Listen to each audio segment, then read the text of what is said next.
نحمد و نصلی علی رسول الکریم. Viewers from mine of knowledge, السلام علیکم. آج کل سوشل میڈیا پہ لمس کے MBA جو کینیڈا سے انٹرپرائز مینجمنٹ کی ڈگری ہولڈر ہیں محمد عمر کمال کا بہت چرچا ہے. وہ یونیورسٹی کے لیکچرر تھے مگر بے روزگاری اور مالی حالات کی خرابی نے انہیں بریانی بیچنے پر آمادہ کیا. پڑھی لکھی بیگم صاحبہ نے بریانی تیار کی اور 15 باکس تیار کر کے عمر کمال اپنی کار میں اسلام آباد کی سڑکوں پر بریانی بیچنے لگے.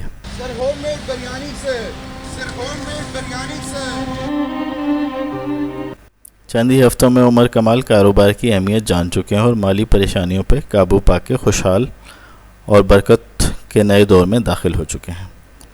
محمد عمر کمال کی زندگی میں نوجوانوں کے لیے کئی سبق ہیں. پہلا یہ کہ تعلیم کو نوکری کا ذریعہ نہ سمجھیں بلکہ اپنی تعلیم کو بہتر کاروبار کے لیے استعمال کیجیے. دوسرا، محنت کی کمائی کو آڑ نہ سمجھیں چاہے سڑکوں پہ آواز لگا کے اپنی پروڈکٹ بیچنی پڑے. اللہ سبحانہ و تعالیٰ کے حبیب محمد صلی اللہ علیہ وآلہ وبارک وسلم فرماتے ہیں محنتی خدا کا دوست ہے. آپ نے سوال کرنے والے سائل کو لکڑیاں کاٹ کے محنت کر کے روٹی کمانے کی ترغیب دے کے 1400 سال پہلے نوجوانوں کو بتا دیا تھا کہ کاروبار میں بہت برکت ہے. ایسی ہی بات کا مشورہ عمر کمال نوجوانوں کو آج بھی دیتے ہیں. پلیز اپنے بچوں کو صرف یہ ہمت دیں کہ بیٹا کچھ کرو. کیا کرو یہ مت بتائیں، ان سے کہیں کھڑے ہو جاؤ اور کچھ کرو. اگر وہ کھڑے ہو گئے اور کچھ کر لیا تو بھلے وہ جاب ہے، بھلے وہ کاروبار ہے، سب ٹھیک ہو جائے گا. اگر عصر حاضر کی بات کی جائے تو ہم دیکھتے ہیں دنیا میں جتنے بھی امیر ارب پتی شخص ہوئے ہیں ان میں سے ایک بھی PhD نہیں، سب بزنس مین ہیں. اور ان میں سے کتنے ہی ایسے ہیں جن کے پاس اپنے کاروبار شروع کرنے کے لیے کوئی رقم بھی نہیں تھی، لیکن انہیں اپنی قابلیت پر اور محنت پر اس قدر یقین تھا کہ کامیابی ان کے قدم ضرور چومے گی. فیس بک کے بانی مارک زکربرگ سے لے کے مائیکروسافٹ کے بل گیٹس تک سب ارب پتی کالج کی واجبی تعلیم رکھتے تھے. اور ایپل کے بانی اسٹیو جابز تو یتیم ہی تھے. سب کو بزنس پر ترجیح دینے کے بعد ہی امیر بنا. بل گیٹس کو بچپن سے ہی کمپیوٹر چلانے اور اس کی معلومات حاصل کرنے کا شوق تھا. یہ ہارورڈ یونیورسٹی میں زیر تعلیم تھے مگر کمپیوٹروں کے شوق نے پڑھائی کو بیچ میں چھوڑنے پر مجبور کیا اور پھر وہ کمپیوٹر کی دنیا میں کھو گئے. آج اپنے شوق اور لگن کی بدولت یہ دنیا کے دولت مند ترین لوگوں میں سر فہرست ہیں. جیک ما چین کے امیر ترین شخص ہیں. وہ یہ کہتے ہیں اگر آپ بندروں کے سامنے کیلے اور پیسے رکھ دیں گے تو بندر کیلوں کا انتخاب کریں گے کیونکہ وہ نہیں جانتے کہ پیسوں سے بہت سے کیلے خریدے جا سکتے ہیں. حقیقت بھی یہی ہے کہ اگر آپ لوگوں کے سامنے نوکری اور کاروبار کی 2 آپشن رکھیں تو لوگ نوکری کا انتخاب کریں گے کیونکہ لوگوں کو یہ معلوم نہیں کہ وہ کاروبار سے بہت زیادہ منافع کما سکتے ہیں. اسی لیے منافع اجرت سے اور سیلری سے ہمیشہ بہتر ہوتا ہے. ہمیں بطور پاکستانی چاہیے کہ کاروبار حیات کو اگر بہتر بنانا ہے تو اپنے کاروبار کی طرف توجہ دیں. انشاءاللہ عز و جل کاروبار حیات خود بخود بہتر ہو جائے گا. ہمارے ہاں انگریزی نظام حکومت کے دوران تجارت اور کاروبار کے بجائے ملازمت اور نوکری کا رجحان پیدا کیا گیا. انگریزی نظام تعلیم گوروں نے ایسے مرتب کی کہ غلامانہ ذہنیت کے کلرک پیدا کیے جائیں. نوکری میں انسان زیادہ خوشحال نہیں ہو سکتا جبکہ ہمارے دین نے تجارت کو ذریعہ برکت بتایا ہے.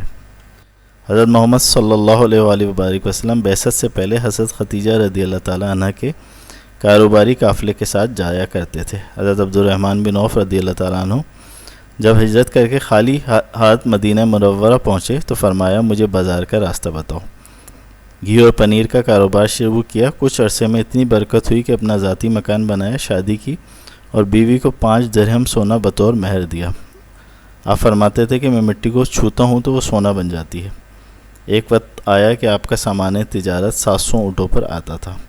حضرت ابوبکر صدیق رضی اللہ تعالیٰ عنہ کپڑے کے تاجر تھے. حضرت عثمان غنی رضی اللہ تعالیٰ عنہ کا کھجور کا بزنس تھا. حضرت عمر رضی اللہ تعالیٰ عنہ بھی تاجر تھے اور امام ابو حنیفہ رحمۃ اللہ علیہ بھی تجارت کیا کرتے تھے اور بڑے مقبول تھے. یہ بات یاد رکھیں کہ کاروبار کے لیے مناسب تعلیم بھی اہم ہے. اگر بلڈر بننے کا ارادہ ہو تو سول انجینئرنگ کی تعلیم حاصل کریں. الیکٹرانکس کا کاروبار کریں تو الیکٹرانک انجینئرنگ کی تعلیم حاصل کریں. لیڈرشپ اور مینیجریل اسکلز سیکھنے کے لیے MBA کی ڈگری حاصل کریں اور ساتھ ساتھ کوئی مناسب بزنس بھی چھوٹے موٹے پیمانے پر پڑھائی کے دوران کرتے رہیں. سوال یہ ہے کہ پیسہ کیسے کمایا جائے. اس کے لیے ضروری ہے کہ وہ کام کیا جائے جس میں منافع ہو، نہ کہ تنخواہ داری کی جائے. یعنی بزنس کیا جائے، نوکری نہیں۔ اگر کاروبار میں اتنا منافع نہ ہوتا تو کبھی بھی محمد صلی اللہ علیہ وآلہ وسلم یہ نہ فرماتے کہ کاروبار میں منافع بہت زیادہ، منافع کے 9 حصے ہیں، یعنی حصول رزق کا سب سے زیادہ بابرکت ذریعہ تجارت کا ہے۔ کاروبار انبیاء علیہم السلام کی سنت ہے۔ رسول اللہ صلی اللہ علیہ وآلہ وسلم اعلان نبوت سے 15-20 سال پہلے سے تجارت سے وابستہ تھے اور بطور صادق اور امین کے پورے جزیرہ عرب میں معروف و مشہور تھے۔ اسی لیے رسول اللہ صلی اللہ علیہ وآلہ وسلم نے فرمایا کہ دیانتدارانہ تجارت میں اللہ سبحانہ و تعالیٰ کی مدد ہے۔ اکثر صحابہ کرام کا تعلق تجارت سے تھا۔ اہل علم کے لیے کاروبار کرنا بہت اچھا ہے اور مناسب ہے۔ ہمارے بڑے بزرگان دین نے بھی تجارت کی ہے، جن میں امام اعظم امام ابو حنیفہ رحمۃ اللہ علیہ کا نام بھی شامل ہے۔ علماء کرام کو بھی چاہیے کہ اپنی معاشی حالت کو مضبوط کرنے اور عزت وقار کو بڑھانے کے لیے کاروباری زندگی کو اپنائیں۔ نوجوانوں کو بھی یہی کرنا چاہیے۔ کاروبار سے رزق کے دروازے کھل جاتے ہیں، کاروبار سے رزق میں برکت ہوتی ہے، ہمارے اخلاق اور دیانتداری لوگوں کے سامنے آتی ہے اور ایمانداری کاروبار کے فروغ اور اشاعت کا ذریعہ بن جاتی ہے۔ تاجر امیر کا انجام انبیاء، شہداء اور صدیقین کے ساتھ ہوگا۔